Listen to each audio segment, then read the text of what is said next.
आप जी हाँ।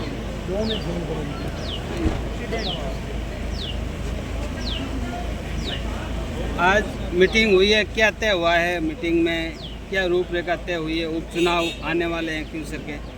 देखिए, उपचुनाव है तो सभी अपनी अपनी तैयारी में लगेंगे। आज भारतीय जनता पार्टी का शीर्ष नेतृत्व है वो आज यहाँ पर आया है और उन्होंने अलग अलग ग्रुप बनाकर कार्यकर्ताओं के साथ और नेताओं के साथ में मीटिंग करी और किस तरीके से इसको एक सक्सेसफुल बना सकते हैं। ये योजना इस तरीके की बनाना, कार्यकर्ताओं से राय लेकर, नेताओं से राय लेकर कि कैसे सभी एकजुट होकर के जो अच्छा माहौल आज भारतीय जनता पार्टी के पक्ष में हमें खेसर में देखने को मिल रहा है उसको हम कैसे जीत में कन्वर्ट कर सकते हैं, उसकी एक रूपरेखा तैयार करने के लिए आते हैं। क्या चुनौती क्या है क्यूसर में? क्या मानते हैं कि इस बार कोई चुनौती नहीं है। भारतीय जनता पार्टी हमारे सामने जो नेता हैं उन्होंने जिस तरीके से बरगलाना शुरू कर रखा है, अभी आप देखेंगे अभी पीछे 2 दिन पहले ही करनाल का मुद्दा ही देखा आपने, उपराष्ट्रपति जी भी आए थे, वहाँ पर भी उन्होंने कंट्रोवर्सी खड़ी करने की बौखलाए हुए हैं और अनर्गल गलत सलत बयान दे रहे हैं। पहले उन्होंने बोला भोपा जी को भारतीय जनता पार्टी का दुपट्टा पहना दिया। आपने कल देखा होगा कि भोपा जी का वीडियो वायरल हुआ है जिसमें उन्होंने इस बात का खंडन किया है कि मेरे को किसी ने जबरन कोई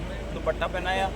उन्होंने बोला सब जगह पे कह रहे हैं कि भाई पार्टी के झंडे लेकर के आए। हमारी तरफ से कोई भी भारतीय जनता पार्टी का, या मैं तो कहूँ किसी भी और पार्टी का कोई झंडा वहाँ देखने को नहीं मिला। अगर वो गए तो खुद अपने हाथ में लेकर के अपनी पार्टी का झंडा लेकर के गए, तो लोगों को उनके जो सही रंग है वो दिखाई देने। तेजा दर्शन के नाम पर उन्होंने वो वहाँ पे पहुँचे थे और उसके बाद सिर्फ मंच तक जाकर के उसको एक जो धार्मिक सभा होनी चाहिए थी उसको एक राजनीतिक रूप देने की कोशिश करी, जिसकी वजह से उनका विरोध भी हुआ वहाँ से और उनको भाग छूटना पड़ा वहाँ पर। तो अब जनता को ये सारी चीज़ें दिखाई दे रही है कि उनकी कथनी करने में कितना फ़र्क है। इस चीज़ का फ़ायदा भी आने वाले चुनाव में भारतीय जनता पार्टी को होगा कि यहाँ से हमारा कैंडिडेट टिकट कौन लेकर आ रहा है, तय हुआ है? भारतीय जनता पार्टी का एक बहुत सिंपल रूल है कि संगठन बेस्ड पार्टी है। संगठन की मजबूती के पीछे कमल का जो फूल होता है, जब तक हमारा एक्चुअल कैंडिडेट अनाउंस नहीं हो जाता, कमल का फूल हमारा कैंडिडेट। लेकिन लोग कह रहे हैं ज्योति जी टिकट लेके आ रहे हैं, क्या बात? नहीं, एक क्वेश्चन है कि मान लो हमेशा हाईकमान टिकट जारी करता है तो हमेशा यहाँ पर फिर ये विजय चंद वगैरह इसकी वजह से पार्टी आ रही है।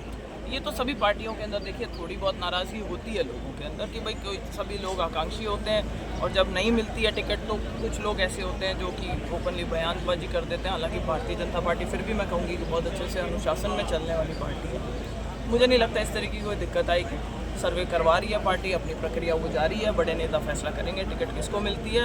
हम लोग तो ये कहना चाहते हैं कि जो बड़े नेताओं का जो डिसीजन होगा वो सर्वमान्य होगा। सभी लोगों ने यही चर्चा करी है और सब लोग चाहते हैं कि इस बार एक साथ जुट करके लगें और इस चुनाव के अंदर भारतीय जनता पार्टी समर्थकों के बयान जिस हिसाब से आ रहे हैं उनका बड़े पेचीदा बयान है कि वो अपने अपने नेता को अलग अलग जो भाजपा के अंदर ही आज हमने जिस प्रकार से बात की, तो क्या पार्टी उनको समझाने में? देखिए, ये तो एक बिल्कुल सिंपल सी चीज़ है कि जब तक टिकट अनाउंस नहीं हो जाता हर एक नेता क्या अनाउंस होने के बाद भी पार्टी को समझाने में मैं कह रही हूँ उसके बाद में तो देखो रुसा मनाई करते हैं और लोग ऑन बोर्ड आ जाते हैं और साथ में लग जाते हैं। लेकिन पहले तो सभी के पास में रास्ता खुला है कि वो अपना अपना प्रयास जारी रखें और भाई टिकट लेने के लिए अगर लड़ाई में है वो तो अपना प्रयास करते हैं।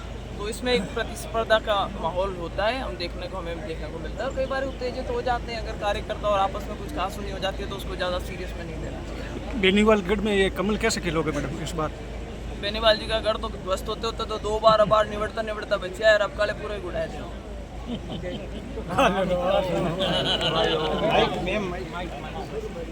ये नुकसान हो जाता है।